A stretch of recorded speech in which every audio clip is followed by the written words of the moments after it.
welcome to the FusionEPtalks, a student-led webinar on fusion science and technology.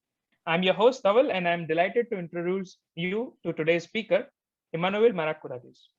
Emmanouil is currently pursuing his PhD from the Laboratorio Nacional de Fusión of CIEMAT in Madrid. He's a colleague of mine and a good friend as well. He holds a Master of Science in Science and Technology of Nuclear Fusion, which he obtained from the TU Eindhoven. And prior to that, he obtained his BSc from the Aristotle University of Thessaloniki in Greece. Emmanouil has experience of working in the Columbia University Plasma Laboratory in the New York, United States, as well as the National Institute of Fusion Science in Gifu Prefecture in Japan. He's a member of AG Europe, European Students Forum, and also volunteers to organize international events in the Netherlands as well as in Spain. And without further delay, I would now like to thank you everyone for joining in today, and will mute myself so that Manolis can do the talking. Thank you very much and enjoy the talk. Hello everyone, my name is Emmanouil Maragkoudakis, but as Dhaval said, please call me Manolis. First of all, I would like to thank the group of FusionEPtalks for the opportunity of presenting today. We are going to address a topic that is considered a little bit difficult sometimes. It is about ITER, nuclear fusion, and the fact that after so many years, we are still not having a full nuclear fusion power plant. And we're going to study the motivation of countries and governments to invest on fusion by money and human resources. We're going to study this through the scope of the United States. So maybe let's start. Dhaval, can you maybe change the slide? Perfect. Okay, so a few things about me. As Dhaval said, I am doing my PhD in CIEMAT in Madrid. I am working on a diagnostic called the Doppler reflectometer. It's a diagnostic in the category of the reflectometers. It is based on the principle of propagation of an electromagnetic pulse that is propagating inside the plasma, and under condition, it is reflected. Now, from the reflected pulse, we collect it, and then we get local measurements of turbulence fluctuation levels, perpendicular velocity, the radial electric field. It's quite interesting. Doppler reflectometers are in different experiments. One of those is here in Madrid in TJ2, while another one is in Wendelstein 7X in Greifswald in Germany. Now, in a future talk, I would like to present results from relevant measurements and analysis from the Doppler reflectometer. Dhaval, can you change slide? But as I said, one day I will show those results, but today is not that day. Today we're going to address, as I said, a different topic. So change slide again. I hope that it's no news, and I know that it's no news, that we are having an energy crisis, and the use of fossil fuels is not sustainable. A change is mandatory, and a change is urgent. It is not the case as it was, for example, some years ago in school textbooks, that we were reading that in some years we are going to have an energy crisis. We are facing the consequences right now. For example, the power production problems in Australia is a reality, and this reality is impacting businesses and households. Next slide, please. So, nuclear fusion could be a solution. A power plant that is producing power based on nuclear fusion reaction appear to be a technology that is carbon-free, virtually unlimited, and safe. But there are still some really fundamental open questions. The first one is it going to be cheap? The second one is, will it work? And the third one is, can we deliver the final product, the power plant, in a relevant time? You see, all these questions are still quite fundamental. Thank you very, very much. Okay, so the experiment that is trying to address all these questions is ITER. ITER, which means the way in Latin, is the name of the largest tokamak that will be built. Actually, currently, it's under construction in France, in Cadarache. The first plasmas of this nuclear fusion reactor are expected in 2025, and there are country members that contribute to ITER. Those are China, the European Union countries, India, Japan, Korea, Russia, and the United States. So as you can understand, ITER is a quite important experiment. Next slide, please. But still there is this question. The research on nuclear fusion and burning plasmas started more or less 1 decade, 2 decades after World War II. Now we're in year 2021, and the question is, why do we keep investing on nuclear fusion? This is the question that we will try to answer in this presentation. In order to do this, we are going to approach this problem with a case study. And what is a case study? A case study is used when we are having a population of samples, and we choose one of those samples. We isolate it. We make the assumption that the characteristics of this sample are shared by the rest of the population. We are studying the sample, we understand it to a certain level, and then we assume that its characteristics are shared by the rest. So in our case, in order to see why countries invest on nuclear fusion, we would like to find a government that has expressed disbelief on nuclear fusion by withdrawing funds from this research field, both on international and on national level. Hopefully, it would be best if this country that we're going to study is going to be a country member of ITER. Now, it is expected that the government would request the opinion of a group of experts on the topic, a group of experts on burning plasmas, and they would like this opinion in a form of an official written report. And then, of course, the government should decide positively or negatively on whether it should follow the ITER project or not. Next slide, perfect. Okay. In my opinion, I think that the best country that we could choose for this case study is the United States of America. And why is that? The country has a strong contribution in the field of burning plasmas for many years now. Actually, in the past decades, various devices have been operated in United States soil. Actually, we are having numerous technologies that are being developed there and are sent to ITER currently. And saying that, of course, the United States is a member of ITER.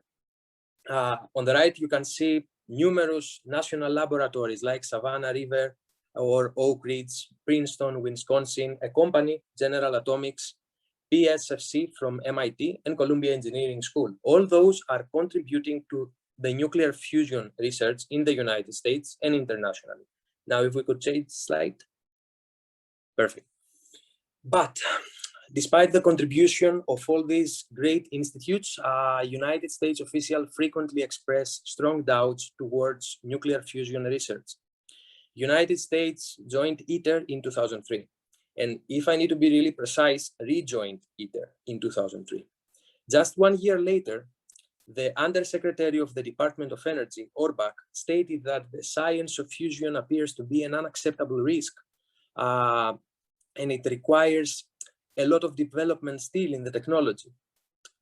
In 2014, 10 years later, the United States General Accounting Office report said that ITER appears to be 20 years behind schedule and that the cost is grown by 3 billion, a considerable amount of money. And then, of course, in 2016, Secretary of the Department of Energy Moniz said that prior to the financial year of 2019, the United States should reevaluate its participation in ITER and whether it should be a member or not. So we see a pattern here. We see that for a long time, the United States officials, they are not so favorable towards nuclear fusion research. Can we change slide, please? Perfect. As I said, I choose the United States for this case study. But in the case studies, as I introduced it before, I said that we make the assumption that the case, the certain object that we are studying, is no different from the rest of the population. This is not true. Each country member of ITER is special, and the United States is also special. And what is special about it? Well, as I said, strategically, the United States officials sometimes appear to be difficult, they appear to have hard time to understand the benefits of an experiment that is outside their homeland. and they need to pay billions for it. In other countries, this might not be the case. For example, in the European Union, countries in general are not negative towards ITER. It's an experiment that is happening locally. Also, in the United States, there is probably a negative feeling towards ITER and nuclear fusion because there is no strategic plan for fusion research. And this is mandatory in order to do cost and research track optimization. With a national plan, the funds can be invested in an optimal way. Until recently, the United States did not have such a plan. So what I am trying to say here is that the United States is negatively biased because of the 2 points that I present here. It's negatively biased against ITER. But I think that this makes the United States the perfect example to study, because if the community of burning plasma researchers in the United States managed to convince the governments that they need to stay in ITER, then probably we're going to see really good motivations from their part. So let's continue. In this case, the Secretary of the Department of Energy requested a detailed report, and he requested that from the National Academies of Sciences, Engineering, and Medicine. In their turn, they created a committee on a strategic plan for United States burning plasma research. Among the long list of tasks that this committee was supposed to fulfill, the first one was to consider the scientific and engineering challenges and opportunities associated with research on nuclear fusion. This is quite important, and this point, actually, this objective that they had to fulfill is the backbone of this presentation, because seeing the opportunities, we can see the motivation in order to do nuclear fusion. And then, of course, we are having the objective that they need to address a long strategic plan for the next several decades for 2 different scenarios. The first scenario is that the United States remains a partner of ITER. The second scenario, the second strategic plan that they should do, is a plan for which the United States does not remain a partner of ITER. Important to say is that the committee was also requested to deliver the strategic plans, ensuring that, and I quote, the United States maintains a leadership role in the field. So this is what was requested from the committee. Let's proceed. So, summing up what we have said as far as now, it's important. We are using the research for nuclear fusion in the United States as a basis for our case study. We have seen that the United States government through time expressed their disbeliefs on nuclear fusion by withdrawing funds from this research field, both on international and national level. So this is the government that is being negative on nuclear fusion. Then we are having an official, Ernest Moniz, the Secretary of the Department of Energy, requesting a certain committee of specialists to write a report on the topic. And then, of course, we are having the positive or negative verdict of the national government. But this is something that we will see later at the end of the presentation. Can we change? Perfect. The Secretary of the Department of Energy, as we said, requested this report, and now we are going to focus on the opportunities. So let's change slide. Perfect. Okay, so the first opportunity or the first benefit by doing research on nuclear fusion and by investing on ITER is that we're having benefits directly for the science. All these years, the last 30 years at least, the United States has been a country member of ITER, and it has been investing on sciences, research and development of different models and theories. If it withdraws right now, it will not have the opportunity to test and perform experiments on numerous theories and models. Some of them can be physics of pedestal structure in H mode, mitigation of Helms, Sol and divertor physics, and many, many, many more. Also, we are having a lot of interesting models that have been developed in blanket modules, remote handling, and tritium breeding. The acquired knowledge that we will have by performing experiments in ITER is protected by licensing and is only accessible to ITER members. The United States, if it withdraws right now from ITER, it will not have access to all that. on top of everything, aside all the modeling that is about burning plasma physics, blanket modules, and all these things, we are going to have a lot of progress also and advancements in plasma astrophysics, low temperature plasmas, applications of superconductivity theory. You see, knowledge in science is rarely isolated in one field only. It is propagating to different parts.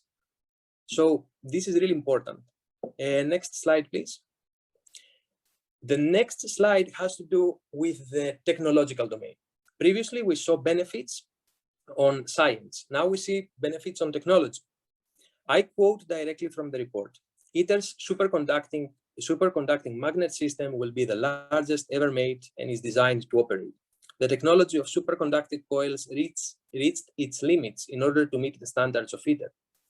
And this is really important because when technologies are reaching their limits, there is strong innovation in the background. Also, with research and development, R&D, on materials of science, we are having special alloys and nanostructured materials to meet the standards of environments with high fluxes of energetic neutrons. Finally, we're having the development in the field of robotics and automation that offer advances in remote handling, in environments with high temperature, high vacuum, potentially liquid metals, limited space, and activated materials. As I said, for nuclear fusion and especially for ITER, many technologies are getting to extremes. This is how we are getting to have innovation in the field of technology. And this is strongly associated, this innovation is strongly associated with profit and benefits for the society. Can we change slide? And this is about the next slide. This is about this slide, actually. The industrial innovation and the national economy. There are opportunities here also. ITER is creating jobs and not only locally. You see, it is not only about the French workers that are constructing ITER in southern France. The United States industries possess contracts and knowledge that are available only to ITER country members. This way, the United States and also the rest of the country members remain competitive on global level. 942 million have been obligated by the United States ITER project with contracts along United States industry, universities, and national laboratories across 44 states. Now, in case that the United States chooses to drop ITER, it is going to face some kind of isolation on many different parts. And in case that the United States decides to leave the community and perform an ITER on its own, it will have to reinvent the wheel. And that would probably require even more funds. Can we change slide? Perfect. So after we saw the opportunities and the benefits of performing research on ITER and on burning plasmas, we are going to see what is the strategic plan that needs to be developed in order to do it in the optimal way. And I need to say something here. The United States, up until 2019, unfortunately, they were not having such a plan. Countries of the European Union have conducted such a plan, and I think that it's known as the name of Eurofusion Roadmap, and it's actually a quite impressive work. But for now, let's leave it out of this presentation. Maybe let's go to the next plan, to the next slide. Okay, so first of all, the committee concludes that yes, the optimal choice for the United States is to remain an ITER partner. The committee makes clear that as no ITER member, the United States will not be able to enjoy any of the presented benefits. But in order to get to the desired and optimum results, a strategic plan is necessary. There has to be a cost-effective approach on nuclear fusion research. How will they do it? They are going to do it with a plan that relies mainly on 3 points. First, they need to check and estimate the current health of the United States burning plasma research community. 2, check recent developments in technologies. And 3, make a cost-effective approach. Okay, maybe those 3, they sound a little bit complicated, but okay, maybe I can tell these things with simpler words. The first one can be translated to what is the state of the United States National Fusion Program currently, right now? Then before they decide what kind of experiments they are going to do, what new technologies exist around and how they can help. And the last one is set goals and optimize for cost. Try to get the optimum results for the minimum amount of money. Maybe we can change now slide. Perfect. So about the first one, the present condition of the United States burning plasma community, they conclude that it is not sustainable. There is, of course, a plethora of innovative ideas after years of research. Concerns around the decision to shut down major facilities without replacements are not helping. See, for example, what happened with the big tokamak, the big in terms of importance in MIT. Then we are having the third part, a reduction of funding at universities and experiments. This is problematic because if there is not enough funding for nuclear fusion in universities and experiments, then we are having less graduate students. And then, of course, the universities and institutions that are relevant with that are not encouraged to hire experts on the field. And this is an interesting finding, in my opinion, what I'm going to say now, because it's at least the first demographic study that I have seen in a scientific community. The committee says that the average age of university faculty in the United States has grew from 52.7 to 56 years of age in 12 years. And the 30% of the current faculty will be eligible to retire in 5 years. So more or less, we're having a demographic study that is saying that there is bad management of the human resources and that the community is growing older without younger people coming in. And this is a problem. So this is all about the community. Can we change slide? Now, next we should go to the plan. How the plan looks like. The plan is described quite well in the report, and I have tried to create an abstract of it here. In Europe and in Korea, I think that we are going to get after ITER with a demo reactor. In the United States, they would like to go for a pilot plant that will be more compact and economic. The committee says that there has to be plenty research and development in various fields in order to build a nuclear fusion reactor, but the findings are encouraging. Of course, more research and development is needed on high temperature superconductors, HTS. With the use of HTS, as probably people that are more familiar with the field of burning plasmas, we know that if we are having high temperature superconducting coils, we will probably have smaller, more compact reactors. And of course, they are going to cost less because of the smaller size. And also because of the cooling system that is not required for the high temperature superconductors.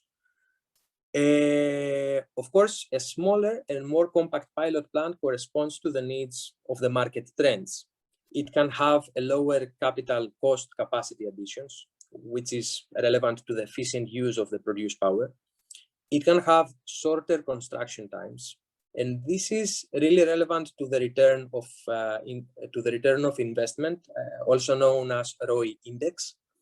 And then we are having also with a smaller and more compact pilot plant, we're having more flexibility in siting options, which is relevant to the location. If we build a really big power plant, we need to carefully choose where to position it in a country so that it can distribute the power better. But if we are having smaller devices, then we can be more agile. And of course, the committee says that in this plan, the private sector should be encouraged to be involved in funding schemes and research and development. Now, on the pilot plant itself, it should demonstrate electricity production for some minutes, but it should do it as a fusion system. And then, of course, uninterrupted operation with materials and components consistent with a commercial power plant, Can we change maybe? Okay.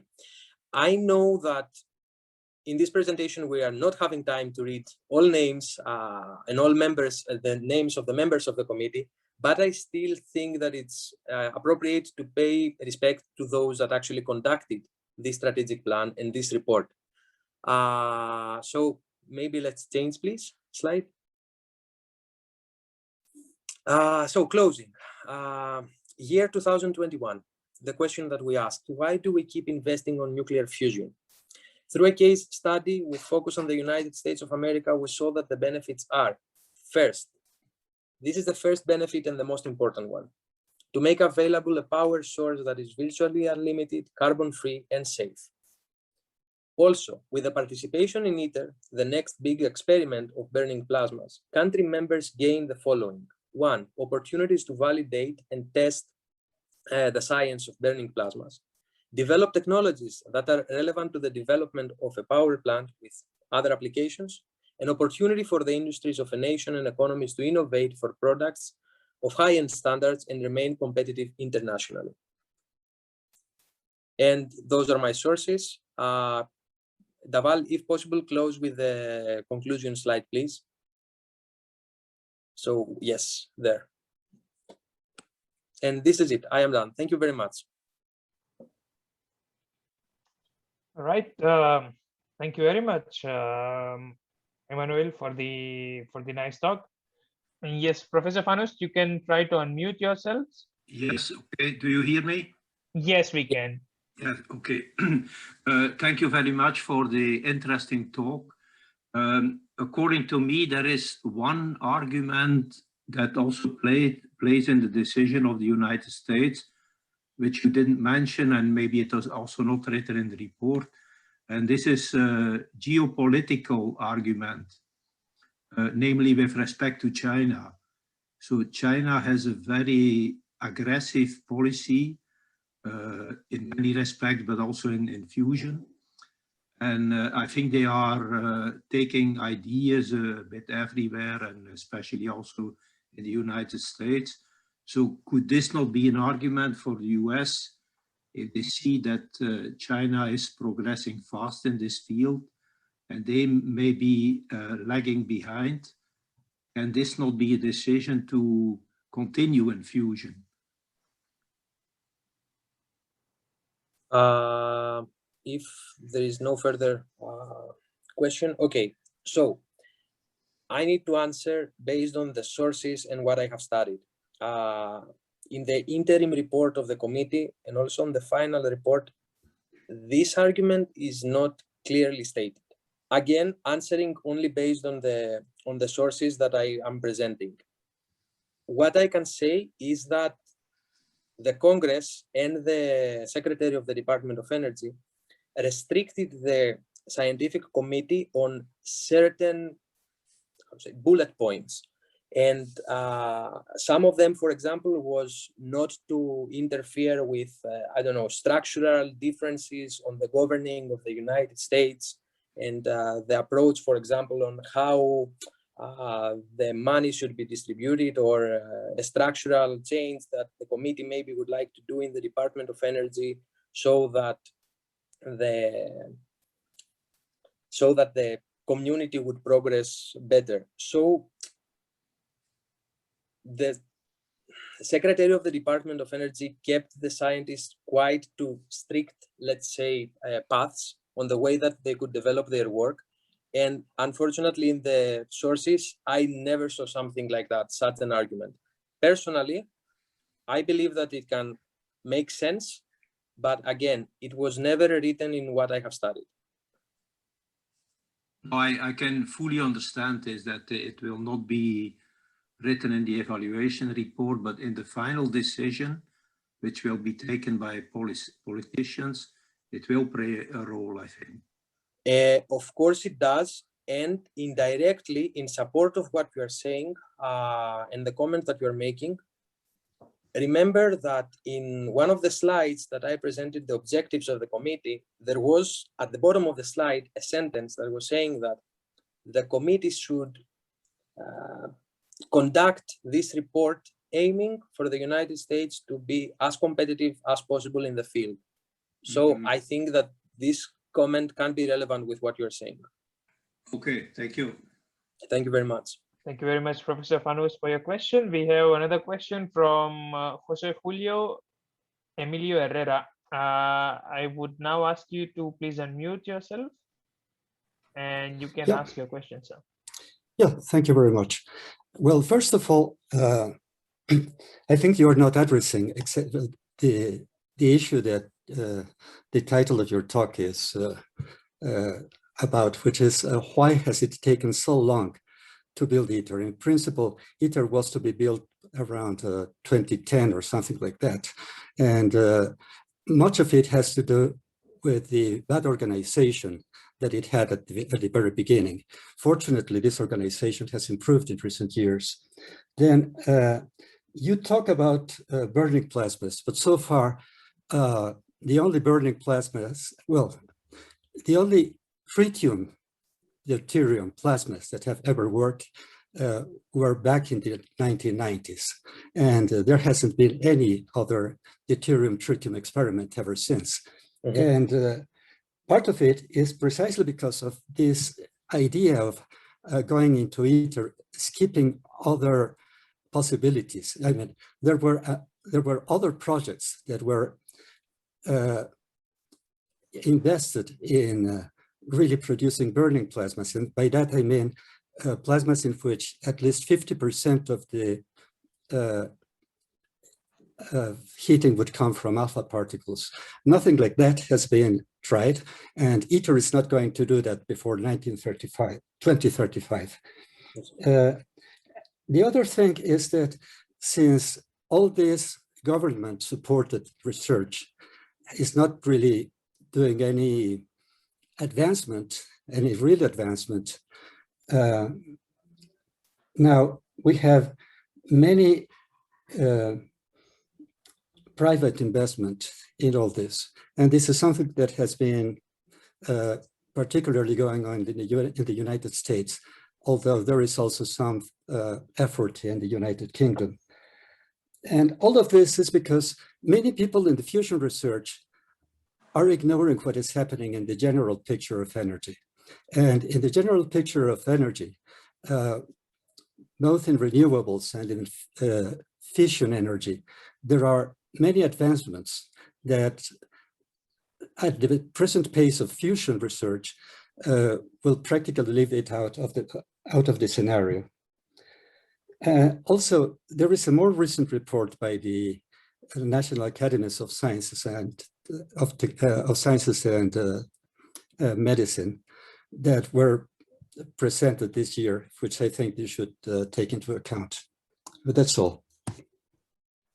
Okay, so first of all, thanks. I remember at least 3 parts. Correct me if I am wrong on the question. The first one is about the title, that I need to admit that I agree with you. When I just said why 30 years later, why ITER 30 years later, one could think, why is it late? Or one could think, what I wanted to communicate, why do we still invest on that? Why is it the motivation? A friend kindly in a personal message today, when he saw the wallpaper, the promotion wallpaper, he indicated that, and I agree with you. So you're right on that. But I believe that after the title, the motivation became clear. Also by the question that you see right now at the top of the conclusion slide. Now, on the next part, it is true, correct me if I am wrong, but I think that the only DT plasmas have been in jet. And it is also true that we didn't have, as far as now, any other DT plasmas. To be honest, to my limited knowledge, I do not know why this is happening. And indeed, this is a problem. And when it comes also to the last question that the fusion community and the researchers are maybe unaware, I don't remember exactly which term you used. Allow me as politely as possible to disagree here, because I think that the researchers on the field, they are quite aware of other advancements in other power sources. All technologies come with certain advantages and certain disadvantages. ITER is what it is supposed to be. It is an experiment. We're addressing certain questions with ITER. And as scientists, we are doing this experiment in order to see if it's going to work or not. So whether it is going to be a financially viable power source, or it's going to be possible at all. This is why we perform this experiment. At least that's my point of view on this particular topic. Correct me if I am wrong. Did I leave any question unanswered, please? No, that's fine. Only to comment that TFTR also produced some experiments with deuterium tritium, but of course none of them have ever gone beyond the 50% hitting fraction by alpha particles. For that, you would need a much greater experiment than TFTR or JET. And well, all right, maybe ITER will be able to do it, but not before 1935. So in the meantime, we can hardly talk about burning plasma, since there isn't a single experiment projected for burning plasmas, except for those that are being proposed from private investment. Indeed, this is true. Again, sorry for my limited knowledge, but I cannot furthermore comment on that. Mm-hmm. Good, thank you. Thank you very much. Thank you very much. We have one more question from Fabio Federici. Thanks a lot, Fabio, for your patience. You can now unmute yourself and ask your question. Okay, can you hear me? Yes. Cool. I just had like curiosity. Was actually, so you were speaking about the difficulty of funding fusion in US, but was actually funding fusion that was difficult? So the funding decreased, or was actually funding ITER? So was the issue funding fusion in general, or just ITER? Because like my feeling is that the US had a bit of an issue with ITER specifically. Thanks for the opportunity to clarify this. Okay, in the report there are many examples of problems with funding, shortage of funding, both on national level. So when it comes to experiments within the borders of the United States, and also with funding outside the borders, with ITER, for example. In the press, I found some articles stating, for example, that recently the United States is probably underpaying or like not paying as much as it should for its contributions to ITER. So this is an example of problems with budget on international level. On national level, a problem could be with funding could be the MIT machine Alcator C mode. I'm not sure if it's Alcator or Alcator, but okay, the MIT tokamak Alcator that has presented quite remarkable results for many years. And unfortunately, I think it was 3 or 4 years ago that the funding stopped and experiments couldn't be performed anymore. It is not a problem if a tokamak is closing, according to the committee, if a tokamak is stopping its operations or an experiment. But if we are looking for sustainability here, there should be another experiment taking on the pace and keep going with the experiments. And this did not really happen in the case of MIT. Of course, now seeing the aftermath, because this report that I was talking about, it was presented in 2019. We are seeing now quite a lot of development from the MIT spin-off company, the Commonwealth Fusion Systems, and they are doing some remarkable job apparently there. So there have been some improvements with the funding, but according to the committee, yes, it is starting mainly with funding on international and national level. I see. Cool. Anyway, just a side note on the burning fusion side thing. Like whenever you have a burning plasma, you have a neutron budget that you have to respect. So if it is not an issue to have a burning plasma. The issue of trying is that then you have to close the machine, as it's gonna do the next DT fusion operation. They will close it. They will shut down because they exhausted their neutron budget. Or you have to wait a long time before starting to be operational again. So yeah, it's not a big issue to have a DT session. The issue is that you have to shut down afterwards. This is true indeed. And for my time that I was in Japan, in NIFS, they were performing in this period those experiments with deuterium. but they were having a lot of restrictions because of the protocols. The scientists were constricted to, I don't know, maybe lower densities, or maybe I am sure actually that they could not use the ICRH heating systems so that they will not heat the ions. So there are a lot of restrictions about DT and about a facility that wasn't built to be a nuclear facility and later would be used as a nuclear facility. So it's not only about, I don't know, like putting just deuterium and tritium in the vessel and turning on the heating systems. It is indeed what you are saying, Fabio, that there are protocols that restrict a lot of experiments. Okay, we will take one last question from Professor Panust before we switch to our informal session. You can unmute yourself, Professor Panust. One remark about funding in the United States. I think that most of you know that the big difference with Euratom and, for instance, also China is the continuity. When a new president is elected, a large part of the administration is also changed. Look at the transition from Obama to Trump, from Trump to Biden, and this can have very big effects also on the continuity. So Europe is now, let's say, still leading for a large part due to the continuity of the funding. So this is, I think, a major difference with the United States. On that, following the American reality as much as I can, I have nothing to say that yes, this is indeed true. So by the moment that there is a new president, there is a new government and a different scope on things, probably the community has again to reconvince the established government of what needs to happen and what doesn't. So yes, this can be a struggle for sure. I totally agree with this comment.